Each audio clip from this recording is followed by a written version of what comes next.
Hi there guys, Neil at Italia Autos here. Welcome back to another video on my channel, and I've got a filthy face as you can see because I've been working on the Alfa 156 Sill repair.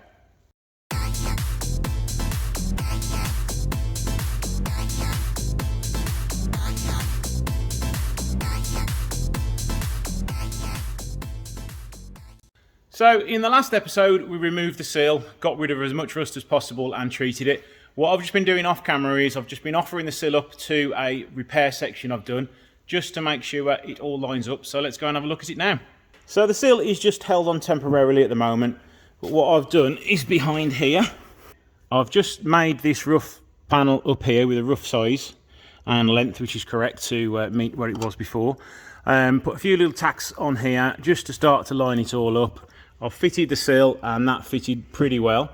Now, I think this can be welded on now. I am going to put another patch up here and I'm going to have to change something down there just to get that to match. But at the minute, I just want that shape there so the sill is all in line. So I'm going to weld this on now and then I'm going to have to reattach the sill, tack it on very lightly, put the doors back on and make sure everything lines up. Just trying to get my welder to the right level because I'm burning through at the minute, but we should be there now.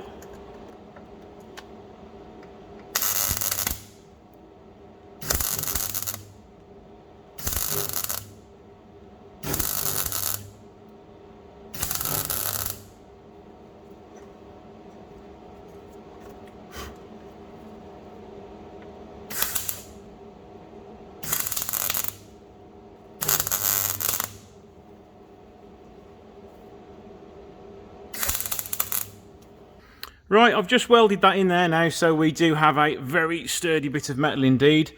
I've now got to fabricate this bottom part here. I've got to try and find the old bit of metal and see how it went to give me a better idea. But basically it's just an underpiece just to stiffen the back of the sill. Right, the problem I'm having, the rear end had rotted away that much. That's all that was pretty much left of this back part.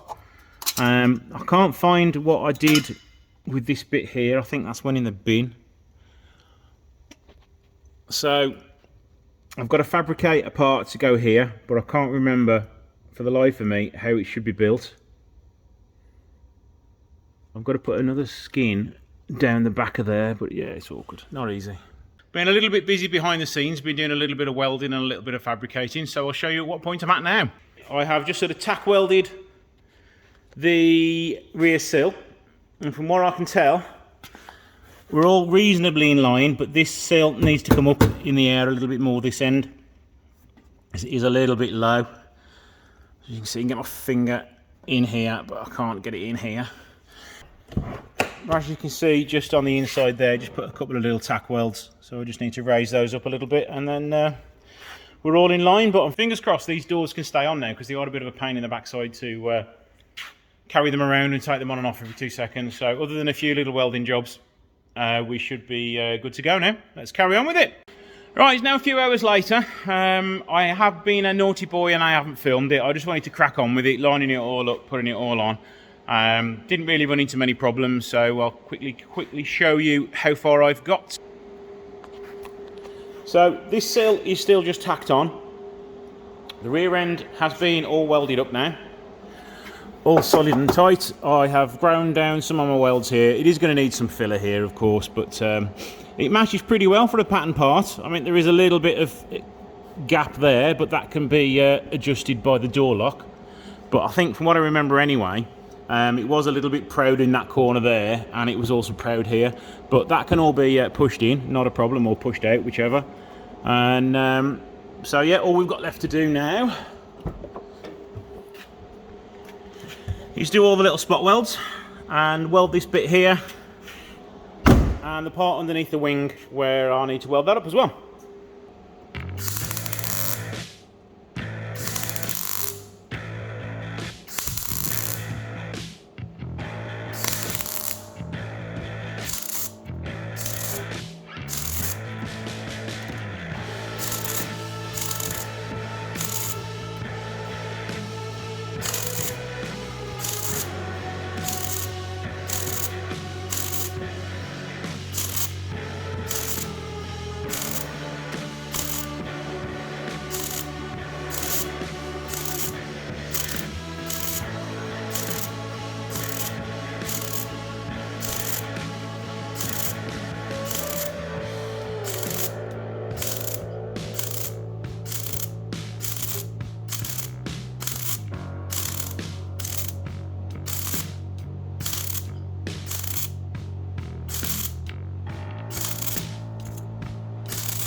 All the panels are now welded on. I've put the door seals on just to make sure it all fits nicely. All welded, all at the back. Ground all the welds down. It's all welded along the bottom and all the spot welds are done. So now I just need to get the filler out and put some filler over where I've been welding, and then we can sand all that down and we're ready for some primer.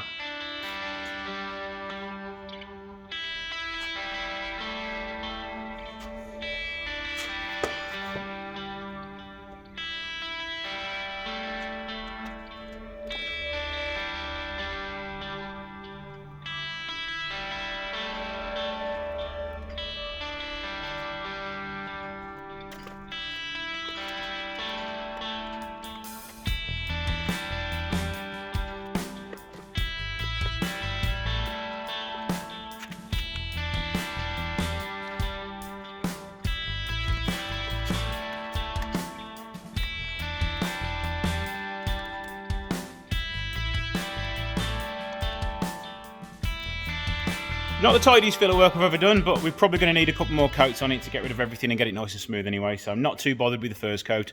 We can just get rid of all the little dinks and dents and marks that I've left behind, and then we can crack on doing the rest of it.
Just put some acid etch primer on it, and then I have also done some filler primer on it. The reason I've done this now is because I know there's going to be a few areas which still need a little bit of filler work. Mainly, I know I've got some runs in it, so ignore those. A little bit of work in here. So maybe what I could do is put another coat of filler primer on it, and then that will fill those few little holes there. When I sand it down, they will disappear.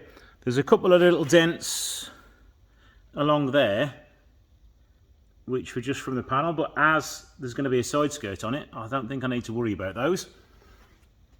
The front part of the sill is all fine, and the middle of the car is all fine.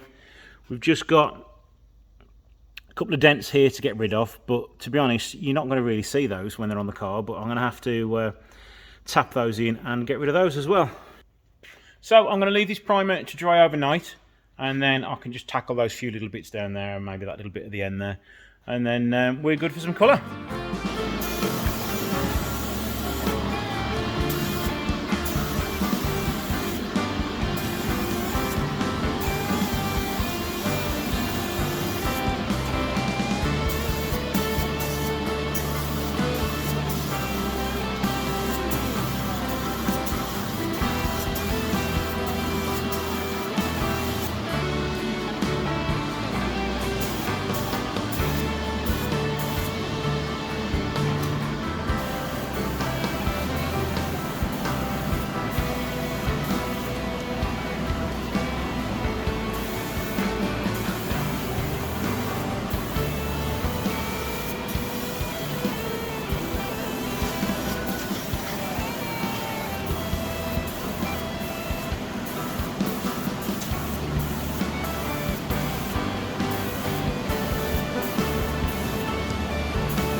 there we go. I'll give that 20 minutes just to sort of cool down, harden off, whatever it wants to do.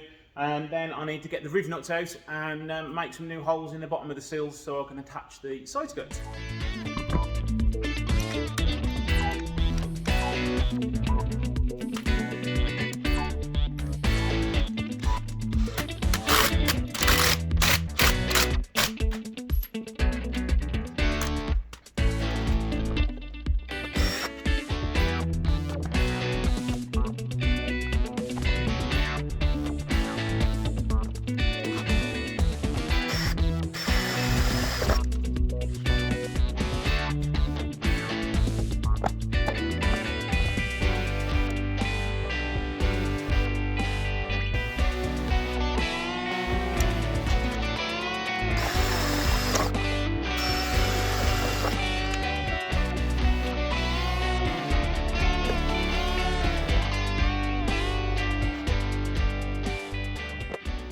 Right, I've just sealed inside all the wing, so that is now all done now.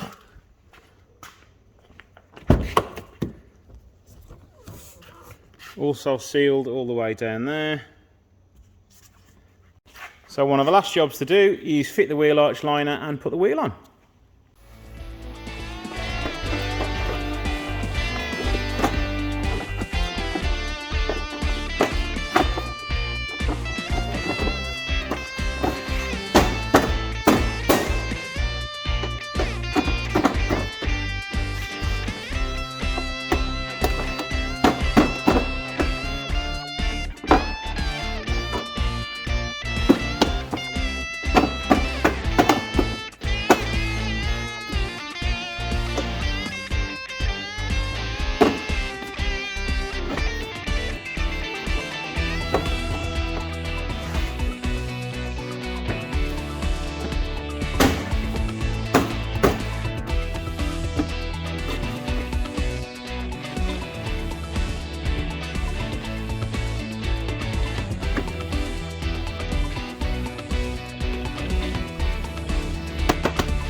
So, the majority of the hard work on the 156 is now done. All the sill is now back together.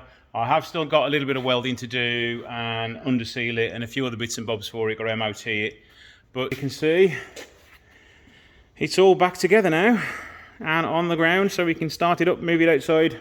So there we go, guys. One Alfa 156 fully repaired. I never thought it was going to end at one point. It seemed to be going on forever, but this has pretty much been 6 days of solid work on it, so the customer's definitely had his value out of it. So let's go and show you it now. So wing is now back on and all aligned, both the doors are back on, side skirts refitted, it's all been repainted. Not tremendously happy with the colour match. It's like, you can see the difference, especially on camera, but you know, if you look inside the door,